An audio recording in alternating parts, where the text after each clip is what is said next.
ಒಂದೂವರೆ ವರ್ಷಗಳ ನಮ್ಮ ಮುಖ್ಯಮಂತ್ರಿಗಳ ಒಂದು ನೇತೃತ್ವದಲ್ಲಿ ನಮ್ಮ ಸರ್ಕಾರ ಮಾಡಿರ್ತಕ್ಕಂಥ ಸಾಧನೆಗಳು ಏನೋ ಇವತ್ತು ಗ್ಯಾರಂಟಿ ಯೋಜನೆಗಳನ್ನು ಅನುಷ್ಠಾನ ಮಾಡಿದ್ದೀವಿ. ಜೊತೆಯಲ್ಲಿ ಅಭಿವೃದ್ಧಿ ಕೆಲಸಗಳನ್ನು ಕೈಗೆತ್ತಿಕೊಂಡಿದ್ದೀವಿ. ವಿರೋಧ ಪಕ್ಷಗಳವರು ವಿನಾಕಾರಣ ಅಭಿವೃದ್ಧಿಗೆ ದುಡ್ಡಿಲ್ಲ ಅಂತಾರೆ. ಮತ್ತೆ ಈಗ ನಿರಂತರವಾದಂತಹ ಕಾರ್ಯಕ್ರಮಗಳು, ನಮ್ಮ ಬಜೆಟ್ ಗಾತ್ರ ಇವತ್ತು 3,71,000 ಕೋಟಿಗೆ ಹೋಗಿದೆ.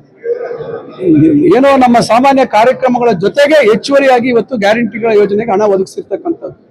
ಯೋಜನೆಗಳನ್ನ ನಿಲ್ಲಿಸ್ಬಿಟ್ಟು ಎಲ್ಲಾ ಹಣವನ್ನ ಇದಕ್ಕೆ ಒದಗಿಸ್ಕೊಟ್ಟಿಲ್ಲ. 1 ಲಕ್ಷಕ್ಕಿಂತ ಹೆಚ್ಚು ಕೋಟಿ ಅನುದಾನವನ್ನ ಇವತ್ತು ಗ್ಯಾರಂಟಿಗಳನ್ನು ಒಳಗೊಂಡಂತೆ 63,000 ಕೋಟಿ ಇತರೆ ಯೋಜನೆಗಳಿಗೆ ವ್ಯಯ ಮಾಡ್ತಕ್ಕಂಥ ಕೆಲಸವನ್ನ ನಮ್ಮ ಸರ್ಕಾರ ಮಾಡ್ತಾ ಇದೆ. ಅದರಿಂದ ಹತಾಶರಾಗಿ ವಿರೋಧ ಪಕ್ಷದವರು ಇಲ್ಲ ಸಲ್ಲದ ಆರೋಪಗಳನ್ನ ನಮಗೆ ನಮ್ಮ ಮುಖ್ಯಮಂತ್ರಿಗಳ ಮೇಲೆ ಇರಬಹುದು ಅಥವಾ ಇತರರ ಮೇಲೆ ಇವತ್ತು ವಫ್ ವಿಚಾರದಲ್ಲಿ ಇವೆಲ್ಲ ಅವರ ಸರ್ಕಾರ ಅವರ ಆಡಳಿತಾವಧಿಯಲ್ಲಿ ಇದ್ದಂತ ಸಮಸ್ಯೆಗಳನ್ನ ಇವತ್ತು ನಮ್ಮಿಂದ ಇವತ್ತು ಸಮಾಜವನ್ನ ಜಾತಿ ಹೆಸರಲ್ಲಿ ಹೊಡಿತಕ್ಕಂತ ಒಂದು ಪ್ರಯತ್ನ ಮಾಡ್ತಾ ಇದ್ದಾರೆ.